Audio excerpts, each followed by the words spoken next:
तो सबसे पहली बात देखेंगे 20 फरवरी 1947 को ब्रिटिश प्रधानमंत्री कौन थे जिसने घोषणा की कि 30 जून 1947 को भारत को ब्रिटिश शासन समाप्त कर दिया जाएगा। किसी ने मुझसे इस क्वेश्चन में बहस की थी। क्लेमेंट एटली। चलिए आगे बताइए। 20 फरवरी 1947 को ब्रिटिश प्रधानमंत्री क्लीमेंट एटली ने घोषणा की 20 जून 1900 मतलब 30 जून 1947 को भारत से मतलब क्या की जाएगी, तब ब्रिटिश शासन समाप्त कर दी जाएगी। ठीक है, ध्यान में। इसके बाद मतलब क्या हो जाएगा, सत्ता को, ठीक है, इसके बाद सत्ता उत्तरदायी भारतीयों को सौंप दी जाएगी। ठीक है, यहाँ पे उत्तरदायी भारतीय शब्द आया है। उत्तरदायी भारतीय वही होंगे जो कि उस समय हमारे संविधान सभा को चला रहे थे। ठीक है, इस घोषणा पर मुस्लिम लीग ने आंदोलन किया और भारत विभाजन की बात कही। ठीक है, 3 जून 1947 को ब्रिटिश सरकार ने फिर तीस स्पष्ट जून किया। 1947 ही था, 48 था, 47 था, क्या था?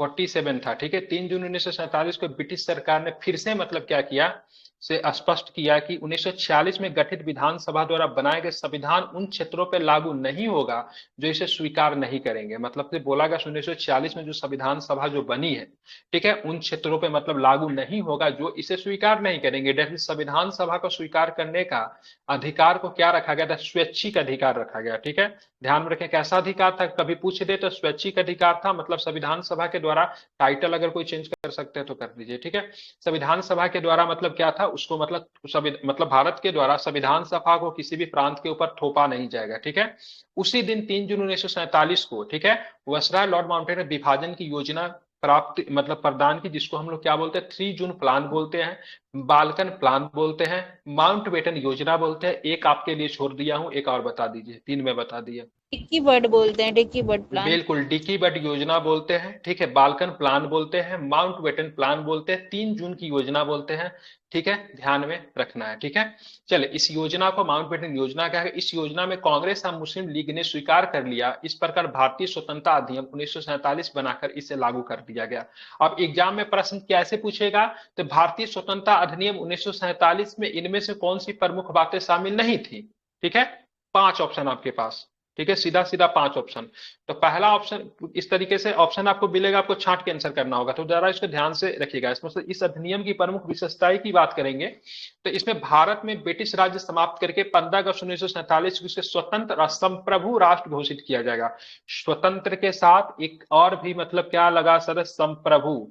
ठीक है, राष्ट्र स्वतंत्र सभी हो सकते हैं लेकिन सारे राष्ट्र संप्रभु नहीं हो सकते हैं। ठीक है, दोनों में अंतर है, अंतर स्पष्ट करूंगा। ठीक है, इसने भारत का विभाजन करके 2 स्वतंत्र डोमियनों संप्रभु राष्ट्र भारत और पाकिस्तान का सृजन किया, जिसे ब्रिटिश राष्ट्रमंडल से अलग होने की स्वतंत्रता थी। अगर भारत संप्रभु राष्ट्र था तो ही उसको ब्रिटिश राष्ट्रमंडल से अलग होने की स्वतंत्रता थी, या फिर ब्रिटिश राष्ट्रमंडल का सदस्य बने रहना इनका अपना कंडीशन था। अगर हम बात करेंगे स्वतंत्रता को लेकर, तो स्वतंत्रता तो आप बात करेंगे थोड़ी बहुत ऑस्ट्रेलिया न्यूजीलैंड को भी प्राप्त थी। ठीक है, क्या थी, ऑस्ट्रेलिया न्यूजीलैंड को भी स्वतंत्रता प्राप्त एक थी। थी क्या वो संप्रभु यहाँ थे? पे ना हाँ, डेट मिस प्रिंट है, तो 30 सर जून 1948 ही होना चाहिए यहाँ पे। नहीं, 3 जून 1948 कैसे हो सकता है? ठीक है, वही होगा 1948 में 30 जून आजादी मिल गई थी 1948 तो फिर। होगा, और इसका हम बता दे रहे स्पेक्ट्रम में भी यही दे रखा, 30 जून 1948। हम पढ़े थे, मेरे को याद था, इसलिए हम बोले कि गलत क्यों लग रहा है 30 मेरे जून को। 1948 को ब्रिटिश सरकार ने फिर स्पष्ट किया कि 1946 में गठित संविधान सभा द्वारा बनाए गए संविधान उन क्षेत्रों पर लागू नहीं होगा, ये कहना चाह रही है। वो 3 जून वो अलग है, 20 फरवरी को एक घोषणा कर दी गई थी कि 30 जून 1948 तक सौंप दिया जाएगा, भारत में ब्रिटिश शासन समाप्त हो जाएगा। 30 जून 1948 होना चाहिए वहां पे, डेट मिस प्रिंट है वो। सर लेकिन 47 में ही भारत आजाद हुआ ठीक है, था ना, देख तो लेंगे देख लेंगे, हो 48 से। सकता है। हाँ ठीक है, एक साल आगे की बात कही गई थी लेकिन पहले ही सौंप दिया गया था। ठीक है, ये बात भी सही है। ठीक है, ये हम उन्नीस सौ पेज दे रहे अड़तालीस यहाँ पे हो सकता है। स्पेक्ट्रम का ठीक है, पेज दे रहे ठीक। ठीक है, हो सकता है ये सही है। ठीक है, आप क्या किया गया, तो इसने वायसराय पद को समाप्त कर दिया गया और उसके स्थान पे 2 डोमिनियन राज्यों में, ठीक है, गवर्नर जनरल पद का सृजन किया गया, जिसकी नियुक्ति नए राष्ट्र की कैबिनेट की सिफारिश पर ब्रिटेन के ताज को करनी थी। इन पर ब्रिटेन की सरकार का कोई भी नियंत्रण नहीं होता था। ठीक है, तो इस क्रम में जो नए जो गवर्नर जो बनाए जाएंगे, ठीक है, तो दोनों गवर्नर का नाम बताइए जो पाकिस्तान में बनेगा और भारत में बनेंगे, क्योंकि यस वायसराय पद की समाप्ति हो गई थी। अगर पूछेगा किस एक में गवर्नर की पद की समाप्ति हुई थी तो क्या बताएंगे या फिर नहीं बताएंगे?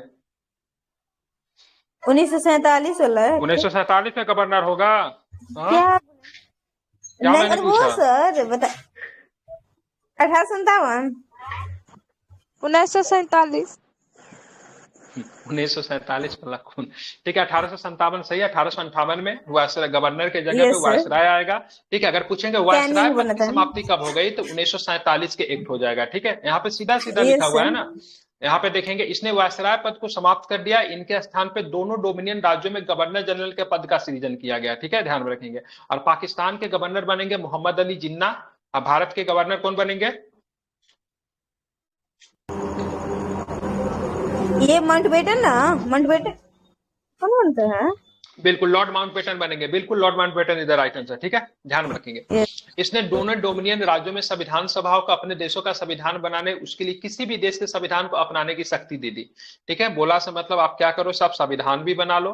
अगर आपको किसी देश के संविधान को अपनाना है तो उस देश के संविधान को भी मतलब क्या करो, अपना लो। ठीक है, चलिए, वे किसी भी ब्रिटिश कानून को समाप्त करने के लिए कानून बना सकती थी, यहां तक कि उसे स्वतंत्रता अधिनियम को भी निरस्त करने का अधिकार था। ठीक है, या फिर ये कहा गया से अगर जब तक आपका संविधान नहीं बना लेते तब तक 1935 में जो अधिनियम जो आया था उसके अनुसार अपना मतलब क्या कर सकते हैं, तो शासन व्यवस्था को चला सकते हैं। ठीक है, इसने दोनों डोमिनियन राज्यों की संविधान सभाओं को यह शक्ति प्रदान की कि कोई नए संविधान का निर्माण क्रियान्वित होने तक अपने अपने संबंधित क्षेत्रों के लिए विधानसभा बना सकती है। 15 अगस्त 1947 के बाद ब्रिटिश संसद में पारित हुआ कोई भी अधिनियम दोनों डोमिनियन तब तक लागू नहीं होगा जब तक वो, ठीक है, जब तक दोनों डोमिनियन इस कानून को मानने के लिए कोई कानून न बना लेंगे। ठीक है, तो मतलब उसके बाद 15 अगस्त 1947 के बाद ब्रिटिश सरकार के द्वारा बनाया गया कोई भी कानून, ठीक है, दोनों डोमिनियन में लागू नहीं होगा। रीजन क्या था, क्यों नहीं लागू होगा?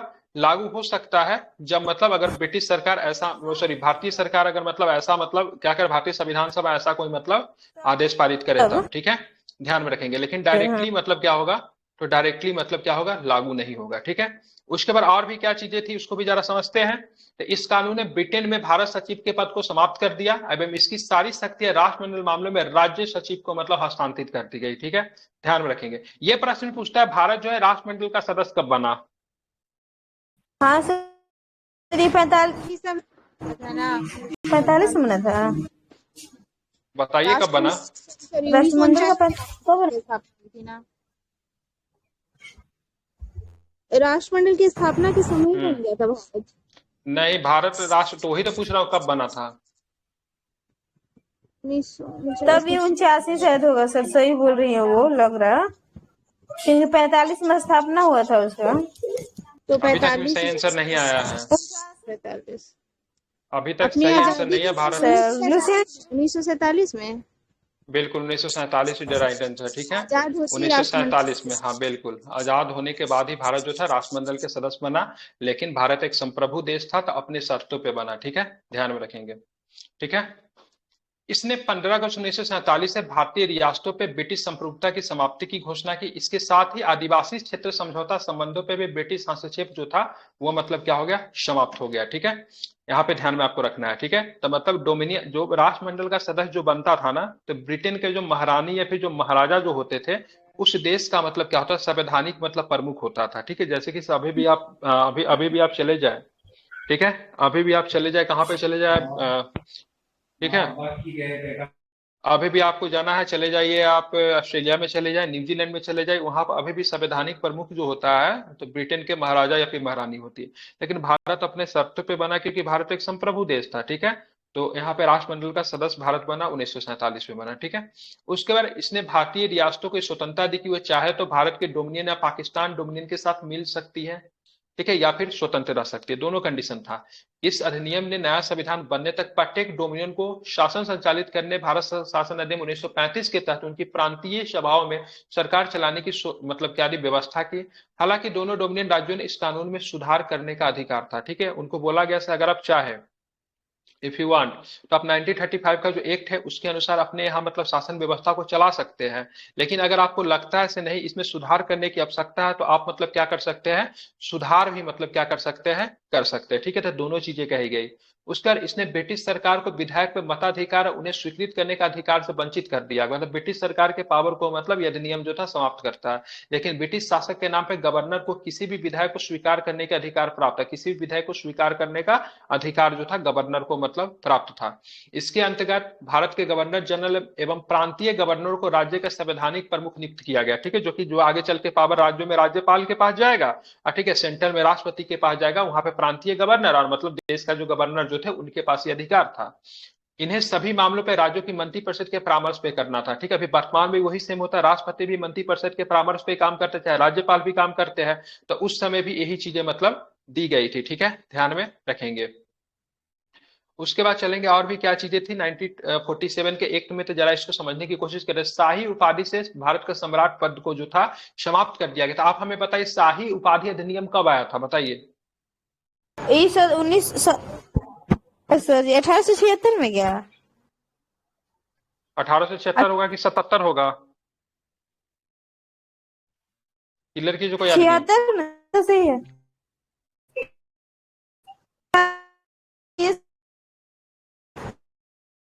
बिल्कुल ठीक है। 1876 में यूके की संसद पे एक अधिनियम था जिसे आधिकारिक तौर पे महारानी विक्टोरिया को भारत की पहली महारानी के रूप में मान्यता दी गई थी, और उसी समय आपको 1876 में शाही उपाधि अधिनियम भी आता है, ठीक है। अब इसी के तहत महारानी को भारत सामग्री कब घोषित किया गया था, तब 76 करेंगे या फिर 77 करेंगे? 77। बिल्कुल ठीक है, then 77 is the right answer, ठीक है, इसको आपको ध्यान में रखें। उसी एक्ट को उसी को मतलब यहाँ पे शाही उपाधि अधिनियम को समाप्त कर दिया जाता है 1900 कौन सा एक्ट में, तो भारतीय स्वतंत्रता अधिनियम कौन सा एक्ट है, 1947 का एक्ट है, ठीक है, ये आखिरी एक्ट है।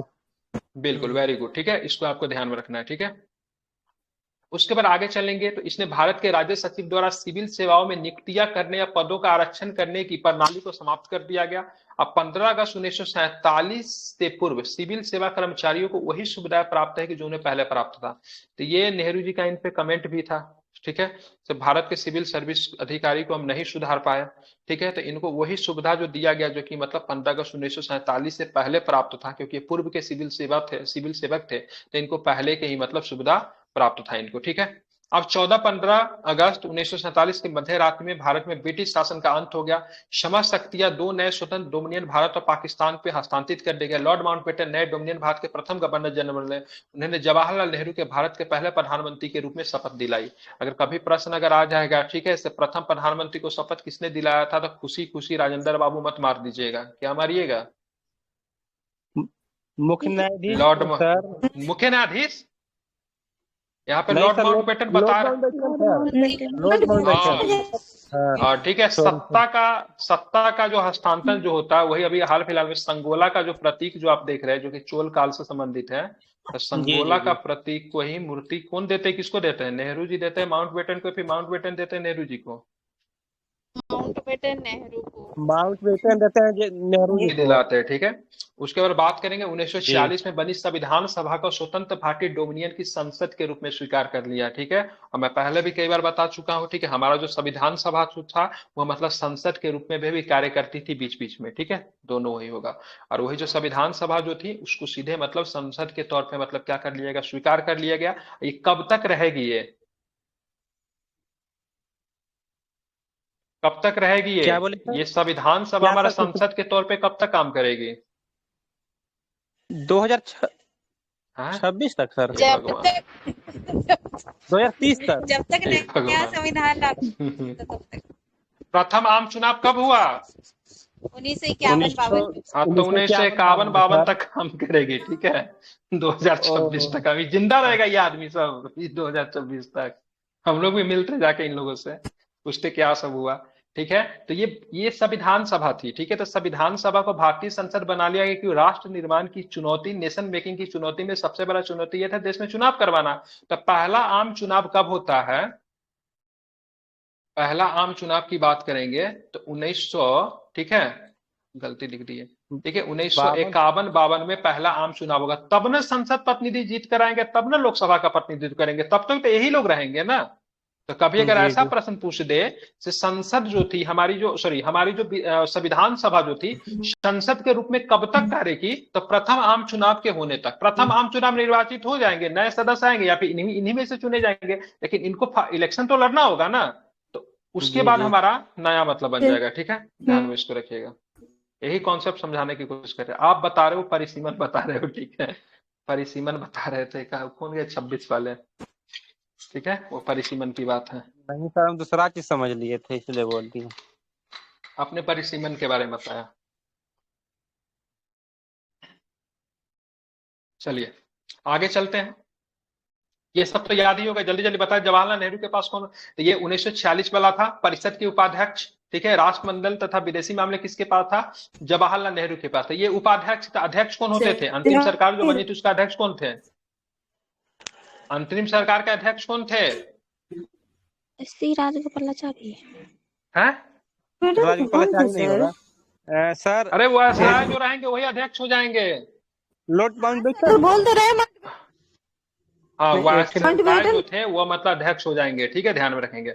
गृह सूचना एवं प्रसारण 1946 में किनके पास था, गृह सूचना एवं प्रसारण वल्लभ भाई सरदार वल्लभ भाई पटेल, ठीक। खाद्य एवं कृषि किनके पास था, खाद्य एवं कृषि राजेंद्र प्रसाद। राजेंद्र बाबू, ठीक है। उद्योग एवं नागरिक आपूर्ति किसके पास था, John Mathai. John Mathai. John Mathai. Ram ji के पास क्या था, श्रम विभाग वाला था। श्रम था, बहुत सुंदर, वेरी गुड, बहुत अच्छे। सरदार बलदेव सिंह के पास क्या था, रक्षा मंत्री। रक्षा था, बहुत। एच.सी. भावा जी के पास क्या था, क्या बताएंगे या फिर नहीं बताएंगे, वाणिज्य एवं कुछ था सर, वाणिज्य एवं कुछ था शायद। कार्य खान एवं ऊर्जा था, ठीक है। बताना आपको। लियाकत अली खान के पास कौन था, ये तो सर वित्त। चलिए वित्त मंत्रालय बहुत सुंदर, ठीक है, आपने बताया वित्त मंत्रालय सही था। आप हमें ये बताइए 1946 में जो अंतरिम मंत्रिमंडल जो बना था, ठीक है, 1946 में जो अंतिम मंत्रिमंडल जो बना था, तो आप हमें ये बताइए उसमें मतलब मुस्लिम लीग भी शामिल हुआ था बाद में, शुरू में तो नहीं शामिल हुआ, लेकिन बाद में मुस्लिम लीग शामिल हुआ था। इसमें मुस्लिम लीग की संख्या, ठीक, मुस्लिम लीग के सदस्यों की संख्या और कांग्रेस के सदस्यों की संख्या का वो क्या था, बताइए कितने प्लस कितना था, क्या था सर, 73। टोटल कितने, 73, वाह, टोटल 14 सदस्य थे, ठीक, कितने थे, टोटल 14 सदस्य थे। इसमें से मतलब कितने थे, मुस्लिम लीग कितने थे, मुस्लिम लीग 5 मुस्लिम लीग 5 थे। मुस्लिम लीग से आते थे, 9 किससे आते थे, 9 कांग्रेस 9 जो थे 9 कांग्रेस से आते थे, था। ठीक है, ध्यान में रखेंगे, बिल्कुल ठीक है। तो यहाँ पे आप जैसे बात करेंगे फिर लियाकत अली खान मुस्लिम लीग से, अब्दुल रफीक मुस्लिम लीग से, आसफ अली भारत से ही थे। ये कहाँ गया, चुंदरीगढ़, गजनफर अली, जोगेंद्र नाथ मंडल, ठीक है। ये सारे सदस्य कहाँ से आते थे, याद कर लीजिए, ठीक है। ये 5 सदस्य कौन थे, मुस्लिम लीग के थे। अब मुस्लिम लीग करने के चक्कर में ना, ठीक है, ये आसफ अली जी को मत, अरुणाला आसफ अली जी के हस्बैंड है ये, क्योंकि भारत स्वतंत्रता आंदोलन की मतलब क्या कही जाती है उनको, अरुणा आसफ अली को क्या बोलते हैं, भारत छोड़ो आंदोलन के समय। हाँ, माता कुछ बोला जाता है ना, कुछ महात्मा क्या बोला जाता है गांधी उनको, के तो अनुपस्थिति में वही किए थे सर, शुरू किए थे सर जी, कुछ से बोल रहे हैं। ठीक है। अरुणा आसफ अली जी ने ही मतलब झंडा फहरा के मतलब उसको शुरुआत किया था, तिरंगा को उन्होंने लहराया था। अरे क्या बोला जाता है भारतीय अरुणा आसफ अली जी को भारत छोड़ो आंदोलन में क्या बोलते हैं उनको, ऑप्शन से हमारा होता है, अभी याद अरे नहीं है। ऑप्शन रहता तो मैं नहीं बता रहा, मुंह पे तो है, याद नहीं आ रहा, कुछ तो बोलते हैं इनको, ठीक है, जो भी हो, ठीक है। तो आसफ अली जी की वाइफ के स्वतंत्रता की माता है क्या, अरे तो उनको बोलते थे, वो तो मतलब स्टूटगार्ट में मैडम झंडा भिकाजी फहराई का थी, ठीक है, मैडम भिकाजी का कामा जी को बोलते हैं, बिल्कुल। हाँ, हटाइए। लियाकत अली के पास वित्त था, अब्दुल नजीर स्टार के पास डाक एवं वायु था, आसफ अली जी का रेलवे में परिवहन था। इनको मत मुस्लिम लीग में भेजिएगा, ठीक है। पूछ देगा इनमें से कौन सा 1946 के मंत्रिमंडल में शामिल होने वाला मुस्लिम सदस्य नहीं था, तो कौन, इसको आपको ध्यान में रखना है, ठीक है। चलिए इंपॉर्टेंट है। उसके बाद चलेंगे तो आपको हमें ये बताना है, ठीक है, आसफ अली बता दिया, सी राजगोपालाचारी बता दिया आपने, ठीक है, शिक्षा एवं कला था, आई चुंदरीगढ़ के पास वाणिज्य था, गजनफर अली खान के पास स्वास्थ्य था, जोगेंद्र नाथ मंडल के पास विधि था, ठीक है। मुस्लिम लीग में एकमात्र मतलब जो थे, तो मुस्लिम लीग में एकमात्र मतलब हिंदू जो थे यही थे, ठीक है, ध्यान में आपको रखना है। ठीक है सर। आगे की बात कर, आगे चलेंगे तो आगे कुछ प्रश्न है, उसको भी जरा देखते हैं।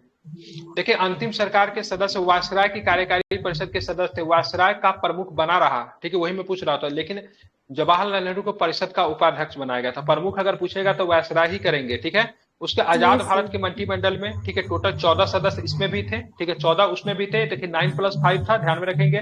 और 14 सदस्य यहाँ पर भी थे, लेकिन 14 के 14 सदस्य जो थे कांग्रेस से चुने गए थे, ठीक है। अब कौन कौन थे? तो जवाहरलाल नेहरू प्रधानमंत्री थे, राष्ट्रमंत्री तथा विदेशी मामले, अब वैज्ञानिक शोध इन्हीं के पास था। अगर पूछेगा प्रथम विदेश मंत्री कौन है तो क्या बताएंगे? प्रथम विदेश मंत्री अगर अगर पूछेगा तो जवाहरलाल नेहरू, ठीक है। या फिर पूछेगा भारतीय विदेश नीति के सूत्रधार, भारतीय विदेश नीति के सूत्रधार, तो जवाहरलाल नेहरू हो जाएंगे। पटेल जी के पास गृह सूचना प्रसारण राज्यों के मामले थे, राजेंद्र बाबू के पास करेंगे। 1950 तक खाद्य एवं कृषि रहेंगे, लेकिन 1950 में जाके राष्ट्रपति बन जाएंगे, ठीक है।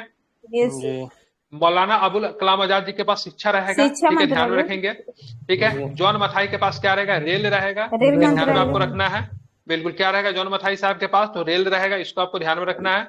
उसके बाद अगर बात करेंगे तो आर के शनमुखम शेट्टी जी के पास वित्त रहेगा, अंबेडकर जी के पास विधि रहेगा, ठीक है। जगजीवन राम जी के पास श्रम रहेगा, ठीक है। लॉन्गेस्ट सर्विंग कैबिनेट मिनिस्टर में, ठीक है, जगजीवन राम साहब जी गिने जाएंगे, ठीक है। बलदेव सिंह के पास मतलब रक्षा रहेगा। राजकुमारी अमृत कौर पूरे मंत्रालय में एकमात्र महिला, ठीक है, अपने जीवन काल में जितना दिन रहेगी क्या रहेगी? स्वास्थ्य मंत्रालय ही संभालेगी। एस डी बाबा का पास वाणिज्य रहेगा। रफी अनवर किदवई के पास संचार रहेगा, ठीक है। डॉक्टर श्यामा प्रसाद मुखर्जी के पास उद्योग एवं आपूर्ति रहेगा। नेहरू कैबिनेट से इस्तीफा देने वाले पहले कैबिनेट मंत्री, ठीक है। नरहर विष्णु गाडगिल के पास कार्य खान एवं ऊर्जा रहेगा, बिल्कुल, ठीक है। आपने बोला ना सबसे लंबा कार्यकाल वाला, तो सबसे लंबा कार्यकाल वाले आपके जगजीवन राम हो जाएंगे, ठीक है, ध्यान में रखेंगे, ना कि ये राजकुमारी अमृत कौर। ये सर 32 वर्ष तक है, ये 32 वर्ष ना? कौन सा? हाँ सर, 32 वर्ष तक रहे थे, 30+ तो रहे थे, ठीक है। 32 वर्ष तक, बिल्कुल। आपका दूसरा लेसन का प्रारंभ यहाँ से किया जाता है। श्यामा प्रसाद मुखर्जी 370 के लिए किए थे आर्टिकल 370। हाँ, मतलब उन्होंने नारा दिया था एक देश में 2 कानून नहीं चलेगा, ठीक है, ध्यान में रखिए। एक देश एक विधान। और कश्मीर के जेल में संदिग्ध स्थिति में इनकी मौत हो गई थी, ठीक है। उस समय कश्मीर का प्रधानमंत्री कौन था? फारूक अब्दुल्ला के पिताजी थे, ठीक है। उमर अब्दुल्ला के दादाजी थे, नाम भूलना, शेख अब्दुल्ला नाम था उनका, ठीक है, प्रधानमंत्री थे उस समय। अब चलते हैं चीजों को थोड़ा डिटेल्स में लेके। संविधान का निर्माण, मेकिंग ऑफ द कॉन्स्टिट्यूशन, जो कि हमारा लक्ष्मीकांत का चैप्टर नंबर 2 है।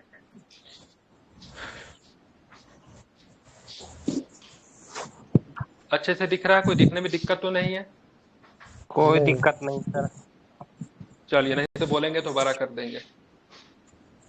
देखेंगे, मैं थोड़ा सा बेसिक चीजों की बता देता हूँ। आज जब मैं पढ़ा रहा था, हिस्ट्री पढ़ा रहा था, तो कोई भी देश जब आजाद होता है तो उसके पास 2 सबसे बड़ी चुनौती होती है। आजाद होना तो कभी कभी आसान लगता है, लेकिन उसके बाद जो चुनौती जो खड़ा होती है वो सबसे बड़ी चुनौती थी। भारत तो उस चुनौती से उभर गया, लेकिन पाकिस्तान अभी तक उस चुनौती से नहीं उभर पाया। और किसी किसी देश को बहुत बार अपने संविधान का परिवर्तन करने का मतलब जरूरत महसूस होती है। तो सबसे बड़ा चुनौती जो था नेशन मेकिंग मतलब राष्ट्र का निर्माण।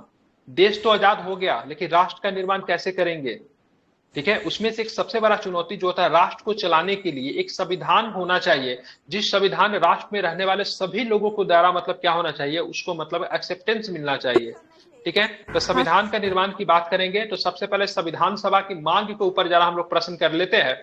तो भारत में संविधान सभा का गठन का विचार 1934 में पहली बार, ठीक है, किसने रखा? तो एम एन रॉय ने रखा। किसने रखा, क्या बताएंगे? एम एन रॉय ने रखा। किसने रखा? तो सबसे पहले एम एन रॉय ने रखा, ठीक है, ध्यान में रखेंगे। एम एन रॉय की बात करेंगे तो एम एन रॉय किस तरह के नेता थे ये भी आपको ध्यान में रखना है। तो ये वामपंथी नेता थे। कैसे नेता थे एम एन रॉय, ठीक है, तो ध्यान में रखिए कैसे नेता थे, तो वामपंथी नेता थे। कैसे नेता थे? तो वामपंथी नेता थे, ठीक है, इसको आपको ध्यान में रखना है, ठीक है, ध्यान रहेगा, भूलेंगे तो नहीं।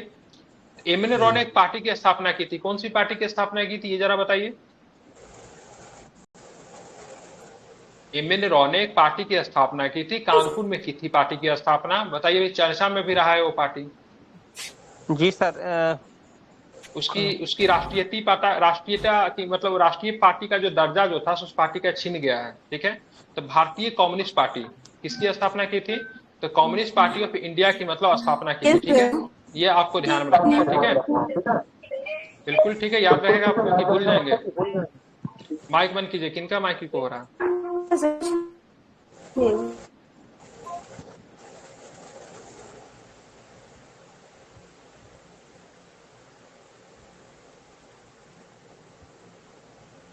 एक मिनट, थोड़ा पानी पी ले।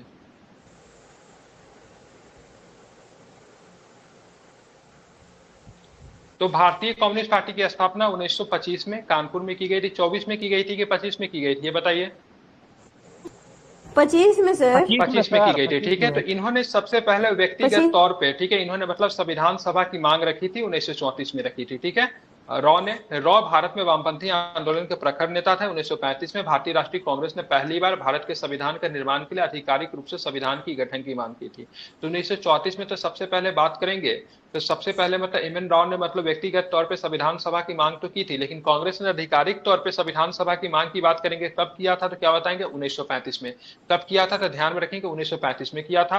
भारत के राष्ट्रीय कांग्रेस की ओर से पंडित जवाहरलाल नेहरू ने घोषणा की कि स्वतंत्र भारत के संविधान का निर्माण वेस्ट मताधिकार के आधार पर चुनी गई संविधान सभा द्वारा किया जाएगा। वेस्ट मताधिकार क्या होता है, तो वेस्ट मताधिकार एक निश्चित उम्र सीमा, ठीक है। आप निश्चित उम्र सीमा आप क्या मानते हो, 18 मानते हो, 21 मानते हो, 22 मानते हो, मैटर हुआ नहीं, लेकिन उसके आधार पे, ठीक है, संविधान सभा का निर्माण किया जाएगा। अब ये कोई फिक्स नहीं, वेस्ट वो 21 मताधिकार 21 भी हो सकता है, 18 भी हो सकता है, 22 भी कर सकते हो, ठीक है। तो उस पे कोई भी बाहरी हस्तक्षेप जो होगा नहीं होगा, ठीक है, नेहरू ने कहा। नेहरू के इस मांग को ब्रिटिश सरकार ने सैद्धांतिक रूप से स्वीकार कर लिया। सन 1940 में अगस्त प्रस्ताव के नाम से जाना जाता है, ठीक है। तो नेहरू के इस मांग को 1935 में जो 1938 में जो भारतीय राष्ट्रीय कांग्रेस की ओर से पंडित जवाहरलाल नेहरू ने घोषणा की कि स्वतंत्र भारत के संविधान का निर्माण वेस्ट मताधिकार पर जो किया जाएगा, तो 1938 में किसा कौन सा अधिवेशन में नेहरू जी ने इसका मांग किया होगा। अगर बात करें अगर अधिवेशन में अगर हुआ तो 1938 में कौन सा अधिवेशन हुआ था, बिल्कुल हरिपुरा, ठीक है, ध्यान में रखेंगे हरिपुरा, ठीक है। तो वहां पे मतलब बात करेंगे तो नेहरू जी ने 1938 में पहली बार मतलब मांग की थी कांग्रेस की ओर से, लेकिन कांग्रेस ने बात करेंगे तो सैद्धांतिक तौर पे इसका डिमांड की बात करेंगे तो उन्होंने 1935 में की थी और 1934 में एम एन राव ने की थी। इतना फैक्ट आपको ध्यान में रखना है। नेहरू की इस प्रस्ताव को स्वीकार कर लिया गया। 1940 में अगस्त प्रस्ताव के नाम से जाना जाता है और 1942 में ब्रिटिश सरकार ने कैबिनेट मंत्री, ठीक है, सर स्ट्रेटफोर्ड क्रिप्स, बीपीएससी प्रश्न पूछा है, तो ब्रिटिश सरकार में मतलब कैबिनेट स्तर के मंत्री थे स्ट्रेटफोर्ड क्रिप्स तथा ब्रिटिश मंत्रिमंडल के सदस्य, ठीक है, एक स्वतंत्र संविधान के निर्माण के लिए ब्रिटिश भारत के एक प्रारूप प्रस्ताव के साथ मतलब भारत आए। इस संविधान को द्वितीय विश्व युद्ध के बाद अपनाया जाता है, ठीक है, ध्यान में रखेंगे। क्रिप्स प्रस्ताव को मुस्लिम लीग ने अस्वीकार किया था। मुस्लिम लीग ने मांग की थी भारत को दो स्वायत्त हिस्सों में मतलब बांट दिया जाएगा, ठीक है। तो मुस्लिम लीग ने क्रिप्स के प्रस्ताव को अगर पूछेगा तो अस्वीकार किया था, ध्यान में इसको रखना है। और कांग्रेस ने भी आई थिंक इसको अस्वीकार ही किया था, लेकिन कैबिनेट को स्वीकार करने की बात कहेंगे तो कांग्रेस ने स्वीकार कर लिया था, ठीक है। और बाद में जाके सॉरी मैंने क्या बताया, क्रिप्स के प्रस्ताव को बात करेंगे तो मुस्लिम लीग ने अस्वीकार किया था, ठीक है। कैबिनेट के प्रस्ताव को बात करेंगे तो मुस्लिम लीग और भारत दोनों ने मतलब स्वीकार कर लिया, सॉरी कांग्रेस ने, जिसकी अपनी अपनी संविधान सभाओं अंततः ब्रिटिश सरकार द्वारा भारत में कैबिनेट मिशन को भेजा गया। कैबिनेट मिशन भारत में कब आएगा,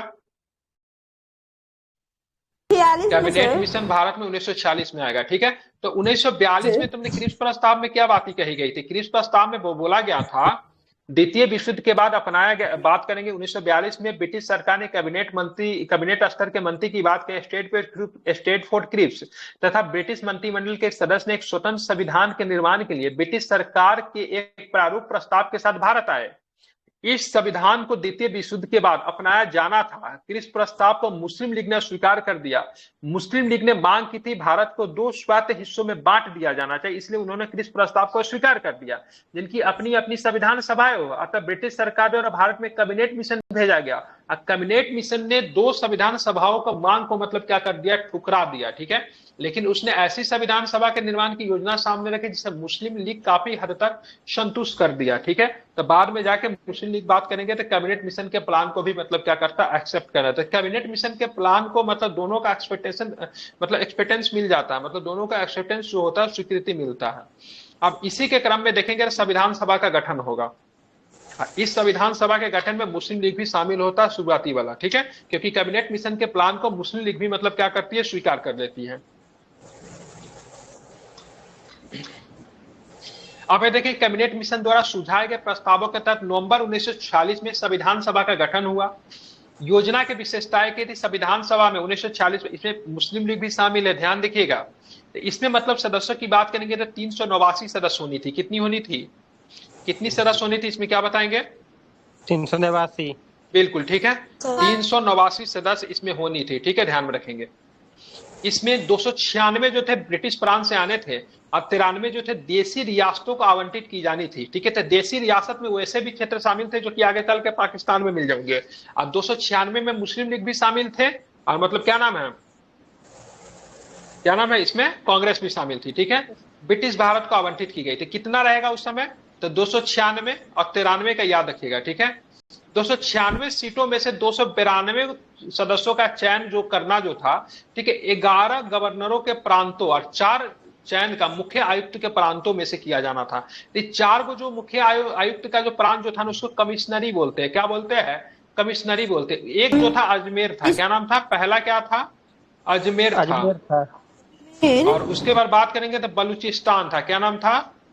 बलूच। ठीक है, बलूचिस्तान था। ठीक है, एक जो था कुर्ग था। क्या नाम था एक का? कुर्ग था। और एक जो था आपका क्या था? दिल्ली था। क्या था आपको? दिल्ली था।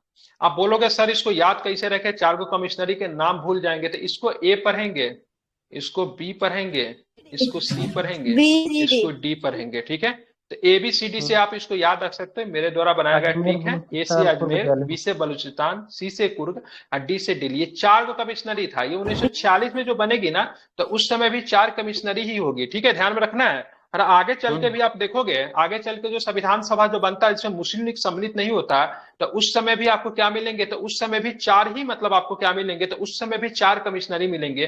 तो कभी कभी एग्जाम में, अभी आप लोग का बहुत सारा एग्जाम होने वाला, फिर मेरा भी होने वाला, बोल देगा इनमें से कौन सा कमिश्नरी था या फिर कौन नहीं था। ध्यान में कि अजमेर था, बलूचिस्तान था, कुर्ग था, दिल्ली था, ये 4 कमिश्नरी थे। ठीक है, सारा का नाम जो होता है ABCD से शुरू होता है। भूल जाए तो आप वहां पे दिमाग लगा ले अपना। ठीक है, हालांकि अगर ऐसा ऑप्शन तो नहीं डालेगा जैसे 4 गो नाम ए से या फिर 4 गो नाम बी से, तो नहीं डालेगा, लेकिन डाल भी सकता है अगर क्वेश्चन को अगर एक ऑप्शन में 3-4 अगर देना हो तो। ठीक है, लेकिन फिर भी आप इसको याद रखेंगे तो चीजें आपको याद हो जाएगी। ठीक है, चलिए, तो यहाँ पे 296 सीटें जो थी, इसमें से 292 सीट का चयन होना था। इसमें से 11 गवर्नरों के प्रांतों से चुनकर आना था। 4 को क्षेत्र जो था आयुक्तों के प्रांत से, जो कि कमिश्नरी बोलते थे। कमिश्नरी को किसके द्वारा हेड करते थे अगर पूछेगा? मैं देखिए बहुत बेसिक चीजें जो बता रहा हूँ जो कि लोग मिस कर देते या फिर कहीं पे नहीं दिया जाता था। कमिश्नरी जो हेड जो होता था ना, यहाँ पे गवर्नर नहीं होते थे। यहाँ पे क्या होता था? यहाँ पे आयुक्त होता था। याद कीजिएगा, क्या होता था? आयुक्त को क्या बोलते थे? आयुक्त को कमिश्नर बोलते थे। ठीक है, मतलब यहाँ पे गवर्नर नहीं होता था। बाकी 4 को जो गवर्नर का जो प्रांत जो था, ये 4 को प्रांत जो था, तो यहाँ पे जो हेड जो होता था, सरकार का प्रधान जो होता था, क्या होता था? गवर्नर होता था। याद रखिएगा। ठीक है, क्या होता था?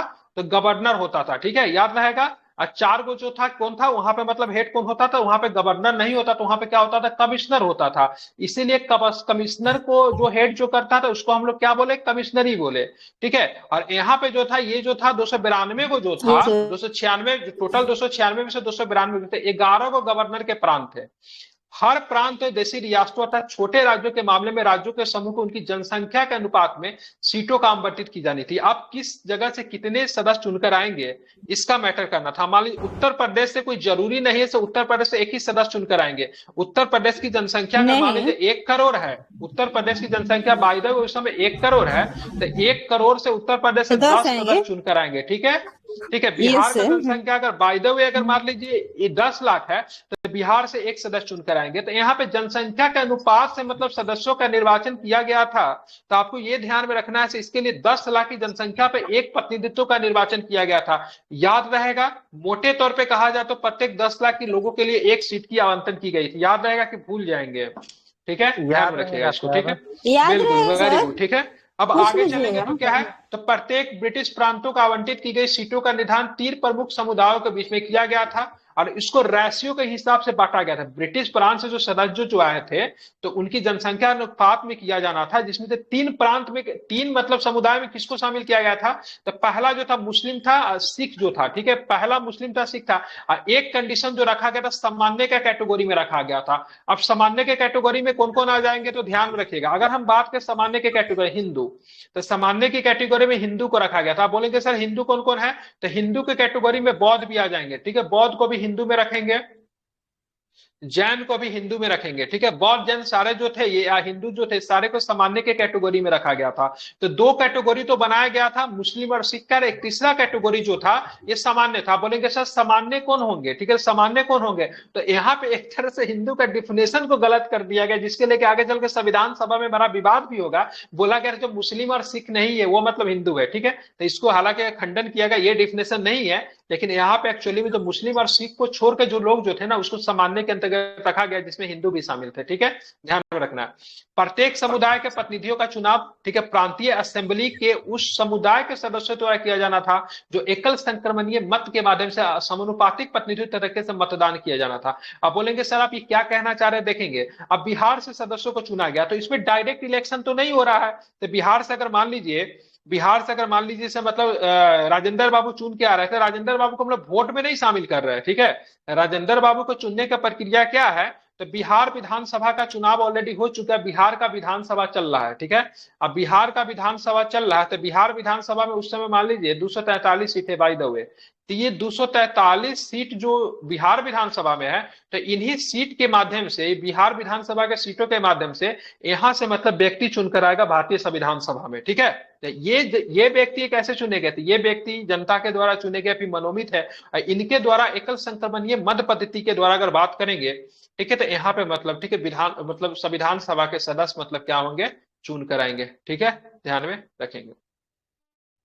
देशी रियासतों का प्रतिनिधियों का चयन रियासतों के प्रमुख द्वारा किया जाना था। अब यहाँ पे देखिएगा, जैसे मान लीजिए किसे हैदराबाद का हालांकि शामिल तो नहीं हुआ, मान लीजिए कोई देशी रियासत है, तो देशी रियासत के राजा कौन है, तो देशी रियासत का राजा तय करेगा संविधान सभा में उसके प्रतिनिधि होंगे तो कौन होंगे, या तो वह खुद होगा, ठीक है, या तो वह खुद होगा, या फिर मतलब क्या हो सकता है, किसी व्यक्ति को अपने समझ मतलब अपना रिप्रेजेंटेटिव बनाकर मतलब क्या कर सकता है, भेज सकता है, ठीक है।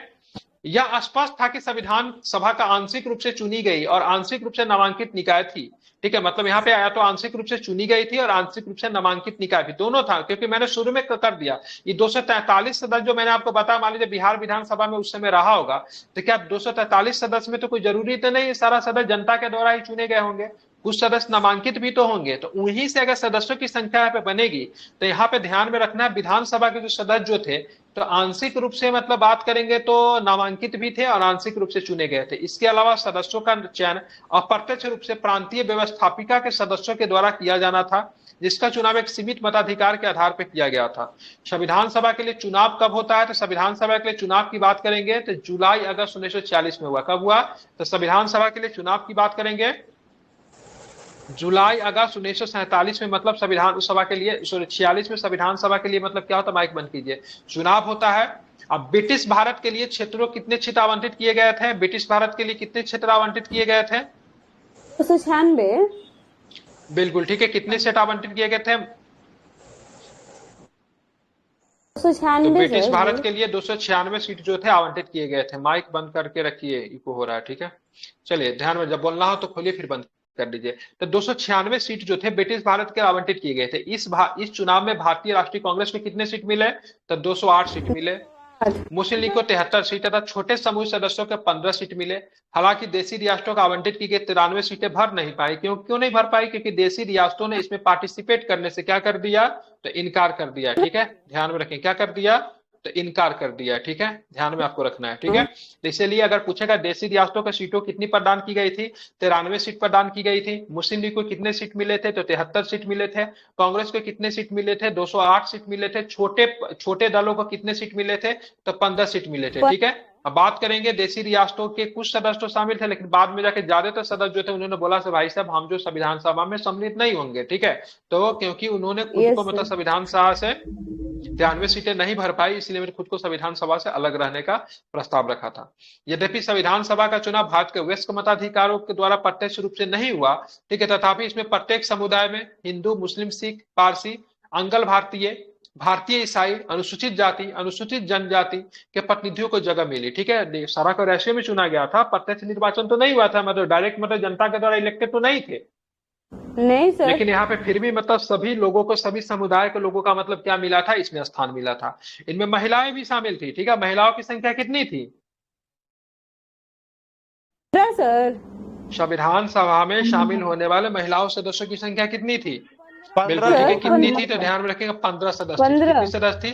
15 सदस्य थी। अगर हम सिंपल शब्दों में अगर एक बात को हम कहें तो उस समय अगर बात कर ले, ठीक है, तो महात्मा गांधी के छोड़ के उस समय जितने भी मतलब प्रमुख हस्ती थे, ठीक है, सारे के सारे भारतीय संविधान सभा में शामिल थे। ठीक है, उस समय के जो भी जीवित थे। ठीक है, पूछा जाता है इनमें से कौन सा सदस्य, ठीक है, भारतीय संविधान सभा में सम्मिलित नहीं था, तो डेट वाज महात्मा गांधी। गांधी ठीक है, रहेंगे। ध्यान में रखेंगे, बिल्कुल गांधी जी हो जाएंगे। ठीक है, अब यहाँ पे देखेंगे, मैंने बता दिया संविधान सभा की प्रक्रिया इस तरीके से बनी। ठीक है, ये सारी बात बना रहा हूं 1946 को बेस बनाकर बना रहा हूं। फिर आप 1947 में जैसे ही पूछेंगे तो चीजें मतलब बदल जाएगी, क्योंकि क्या होता है, बदल जाएगी। क्यों बदल जाएगी? तो भाई साहब इसलिए बदल जाएगी क्योंकि आपका देश का बंटवारा हो जाएगा, तो फिर सीट का लफड़ा फंसेगा। सीट का लफड़ा क्यों फंसेगा? क्योंकि हमने यहाँ पे दे रखा है 73 सीटें, किसको दे रखा है? तो मुस्लिम लीग को दे रखा है ना। ठीक है, देशी रियासत जो बोले थे हम संविधान सभा में शामिल नहीं होंगे, इनको भी शामिल होना पड़ेगा संविधान सभा में। हालांकि कुछ देशी रियासत 1947 के बाद जो बनेगा उससे भी वो अपना दूरी बनाकर रखेंगे। ठीक है, आगे चलेंगे तो आगे क्या प्रश्न है, संविधान सभा की कार्यप्रणाली के ऊपर जरा बात करते हैं। इस संविधान सभा की फर्स्ट बैठक कब हुई, क्या बताएंगे? दिसंबर 1946 को। 3 दिसंबर 1946 सर। 9 दिसंबर 1946 को संविधान सभा की पहली बैठक हुई। अब मुस्लिम लीग ने इस बैठक का क्या क्या स्वीकार किया, फिर बहिष्कार किया?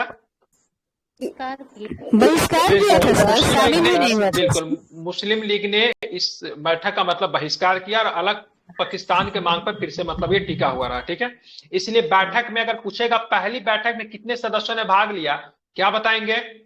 211। जबकि टोटल सदस्यों की संख्या कितनी थी? 389 रखी गई थी ना, 389 यस रखी गई थी ना। तो पहले जो बैठक जो हुआ उसमें से 211 सदस्यों ने हिस्सा लिया था। बहुत इंपॉर्टेंट है, इसको ध्यान में रखेंगे। ठीक है, और यहाँ पे अगर बात करेंगे डॉक्टर सच्चिदानंद सिन्हा को मतलब क्या किया गया, तो अस्थायी प्रतिनिधि के तौर पे चुन लिया गया। ठीक है, और इसके लिए जो कार्य प्रणाली को जो अपनाया गया, एक पद्धति चला हुआ रहा था जो कि फ्रांस में प्रचलित था। तो फ्रांस की तरह इस सभा के सबसे वरिष्ठ सदस्य जो थे डॉक्टर सच्चिदानंद सिन्हा जी को सभा का मतलब क्या किया, अस्थायी सदस्य चुना गया। ठीक है, ये मतलब ये प्रणाली कहाँ पे थी, तो ये प्रणाली आपको ध्यान में रखना है कहाँ पे थी, तो फ्रांस में प्रचलित थी। तो फ्रांस में जो सबसे वरिष्ठतम सदस्य जो होते थे उनको मतलब क्या किया जाता है, सभा का मतलब अध्यक्ष चुना जाता है। तो यहाँ पे मतलब चुन लिया गया इनको। ठीक है, ध्यान में रखेंगे।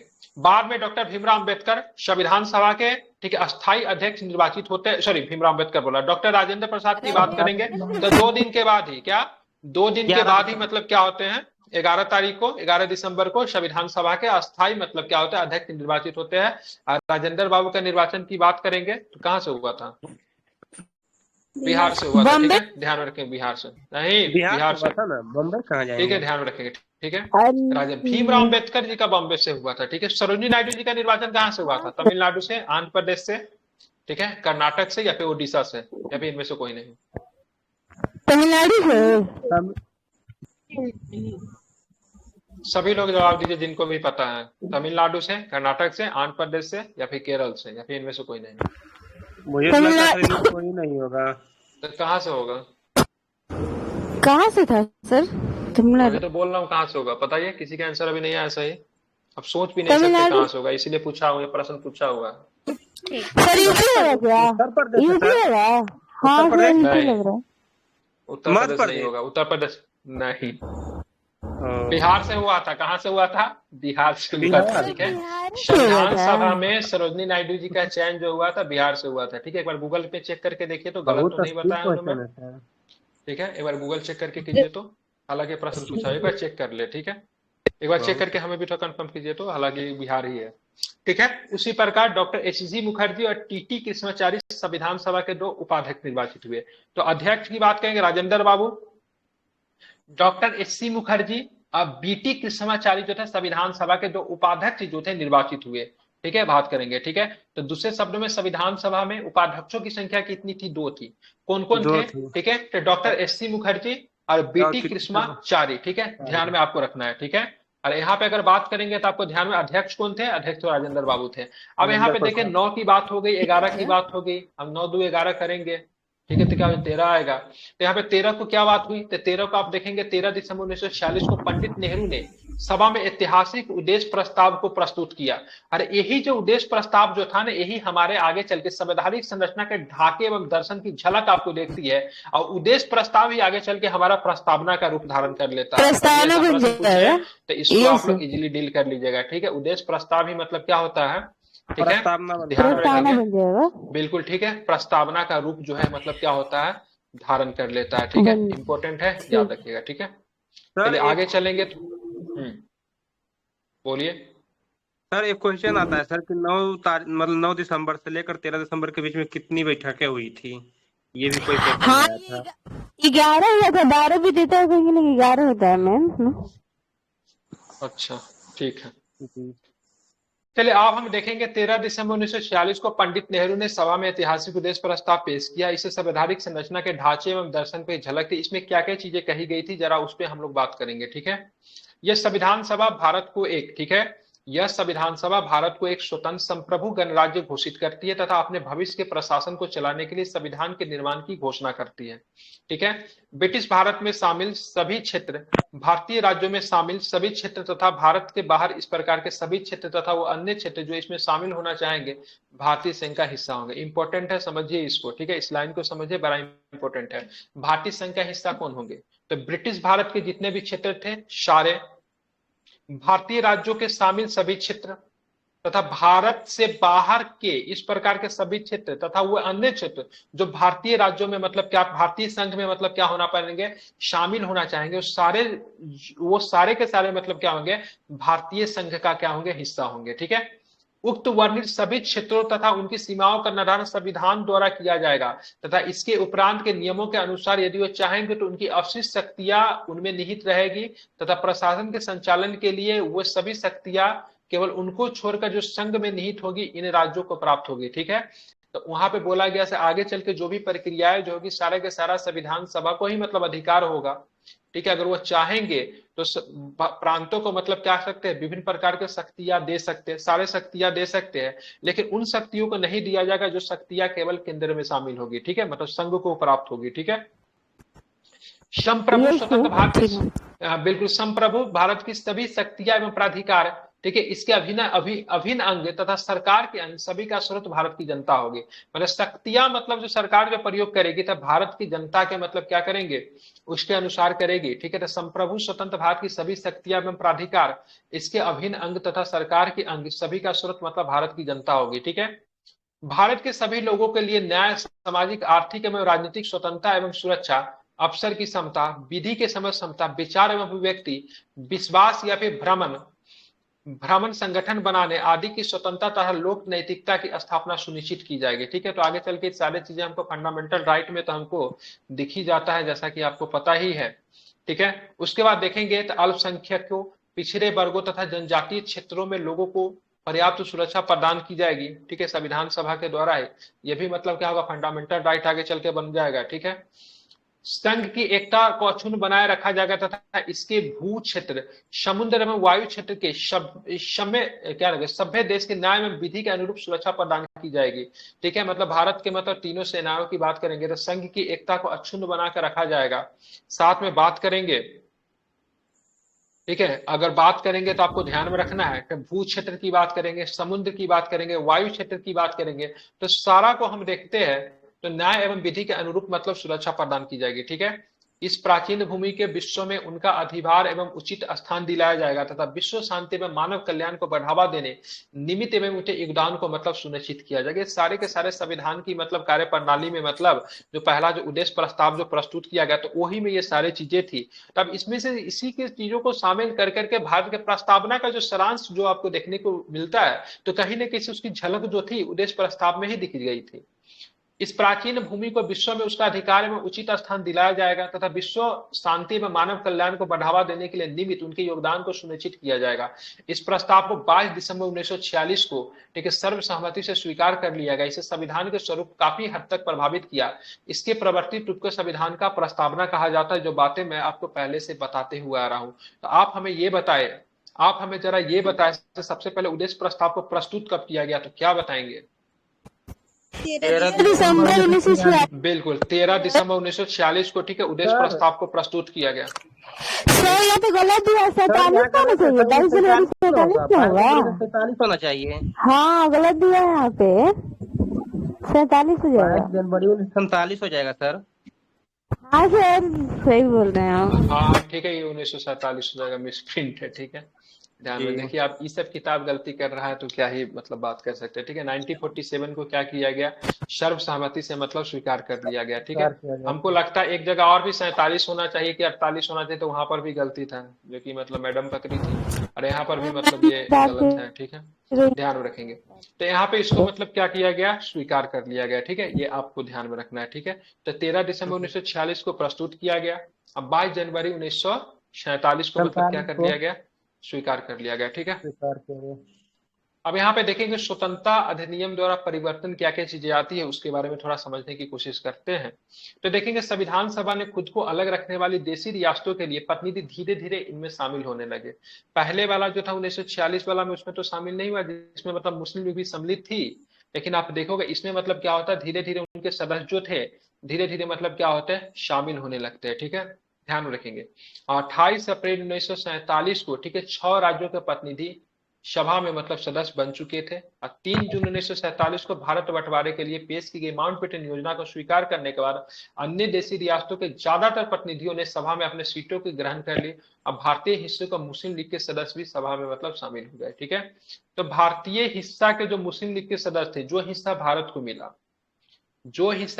मिला, तो वहां से जो मुस्लिम लीग के सदस्य थे वो भी मतलब भारतीय संविधान सभा में सम्मिलित हो गए, ठीक है। इसमें कोई दो राय नहीं है। बाकी जो पाकिस्तान के हिस्सा में गया गया तो मुस्लिम लीग को लीड ही कर रहा था, उधर अपना चला गया।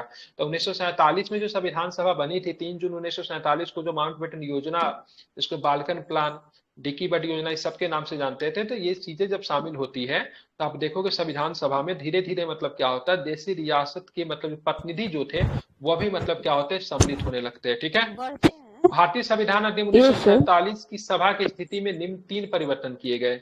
क्या किया गया, तो कुछ परिवर्तन किया गया, उसके बारे में जरा हम लोग समझने की कोशिश करते हैं। तो क्या क्या परिवर्तन थी। तो सभा को पूरी तरह से संप्रभु निकाय बनाया गया, ठीक है। संप्रभु निकाय कहने का मतलब, क्या आप संप्रभु है, अगर आपसे मैं अगर प्रश्न पूछूं किसी हाँ व्यक्ति से, क्या आप संप्रभु है, तो आप बोल सकते हैं सर मैटर क्या है, आप जी किस सर। आधार पे प्रश्न को पूछ रहे हैं, ये मैटर होता है। अगर बहुत लोग संप्रभु नहीं होंगे, मतलब सारे हाँ निर्णयों को सर लेने के लिए आप स्वतंत्र नहीं है। आप मतलब क्या अपने निर्णयों को लेने के लिए अपने माता पिता या फिर जो मैरिड है वो अपने हस्बैंड से या फिर मतलब घर के किसी सदस्य से चीजों को मतलब पूछ कर लेंगे। संप्रभु कहने का मतलब ना, सभी मामलों के लिए आप पूरी तरह से मतलब स्वतंत्र है। तो हमारी जो संविधान सभा जो थी, संप्रभु निकाय बन गया, मतलब जो स्वेच्छा से कोई भी संविधान बना सकती थी, सभी निर्णयों को लेने के लिए वो स्वतंत्र था। संप्रभु कहने का जो बात कहेंगे तो वो चीजें के ऊपर बदल जाएगा, ठीक है। अगर आप देश के नागरिक हैं, you are a citizen of a मतलब फ्री कंट्री, तो उस आधार पे आप संप्रभु है। लेकिन अपने परिवार के निर्णयों को लेने के लिए बहुत मैटर में आप संप्रभु नहीं होंगे, ठीक है। लेकिन हमारी जो संविधान सभा जो थी वो सभी मामलों के लिए मतलब क्या थी, तो संप्रभु थी, ठीक है। ध्यान में रखें, जो स्वेच्छा से कोई भी संविधान बना सकती है। इस अधिनियम ने सभा को ब्रिटिश संसद द्वारा भारत के संबंध में बनाए गए किसी भी कानून को समाप्त करने या फिर उसको बदलने का भी मतलब जो था वो भी मतलब अधिकार दे दिया। संविधान सभा एक विधायिका भी बन गई, ठीक है। संविधान सभा एक विधायिका के तौर पे काम करेगी, या फिर अगर पूछेगा भारत का अंतरिम संसद के तौर पे कौन काम करेगा, तो भारत के अंतिम संसद के तौर पे काम करने का अधिकार किसे होगा, तो संविधान सभा को ही संविधान होगा, सभा ठीक का। है। तो संविधान सभा जो थी हमारी विधायिका के तौर पे भी काम कर रही थी। अब बोलोगे कब तक काम कर रही थी, तो आपको ध्यान में रखना, जब तक देश में चुनाव नहीं हो गया था तब तक संविधान सभा हमारी विधायिका के तौर पे ही मतलब क्या कर रही थी, काम कर रही थी, ठीक है। अब यहाँ पे मैं आपको बोलूंगा कि जब संविधान सभा जब विधायिका के तौर पे जब काम करेगी, तो यहाँ पे बहुत कंसेप्चुअल चीज बता रहा है, जो कि लक्ष्मीकांत में ही मिलेगा और बहुत जगह पे नहीं मिलता है। और मैं आप लोग को चाहता हूँ ये चीजें आप लोग को समझाओ। हमारा जो संविधान सभा है, देश देखिए, हम 1947 में आजाद हुए, हमारे देश में चुनाव हुआ 1951 में चुनाव हुआ, बीच का गैप देखेंगे तो 3.5 साल 4 साल का गैप है। तो इतने देर में हमारे यहाँ कोई तो विधायिका तो होनी चाहिए। विधायिका कहने का मतलब है लोकसभा राज्यसभा दोनों विधायिका ही कहलाता है। कोई ना कोई संसद के रूप में तो मतलब कार्य करना चाहिए। तो हमारा संविधान सभा ही अंतरिम संसद के रूप में काम किया। तो कभी संविधान सभा की बैठक होती थी या कभी अंतरिम संसद के रूप में संविधान सभा कार्य करती थी। और ऐसे कंडीशन में दोनों कंडीशन में अध्यक्षों का तबादला हो जाता था। तो कभी अध्यक्ष राजेंद्र बाबू बन जाएंगे तो कभी अध्यक्ष अध्यक्ष जो थे जीबी मालंकर हो जाएंगे। आप बोल रहे सर आप ऐसा प्रश्न क्यों करें, जीबी मालंकर को अध्यक्ष क्यों बना रहे हैं? तो कभी भी अगर पूछेगा लोकसभा के प्रथम स्पीकर का नाम बताइए तो जीबी मालंकर बोलते हैं कि नहीं बोलते हैं? दैट मीन्स हमारा संविधान सभा, बिल्कुल हमारा संविधान सभा, ठीक है, हमारा संविधान सभा लोकसभा के तौर पे भी मतलब काम कर रहा था। और यही संविधान सभा 1951 में तक मतलब लोकसभा के तौर पे काम करेगा जब तक देश में प्रथम आम चुनाव ना हो जाए। अब प्रथम आम चुनाव देश में कब होगा? तो प्रथम आम चुनाव 51-52 में होगा, जिसका कार्यकाल 57 तक रहेगा। ठीक है, तो यही मावलंकर साहब जब देश में जब आम चुनाव होगा, जब यहाँ पे हमारा संसद मतलब जो नया स्तर से काम करना शुरू कर देगी, तो इन्हीं को मतलब लोकसभा का स्पीकर बनाया जाता है। ठीक है, इतना आपको ध्यान में रखना है।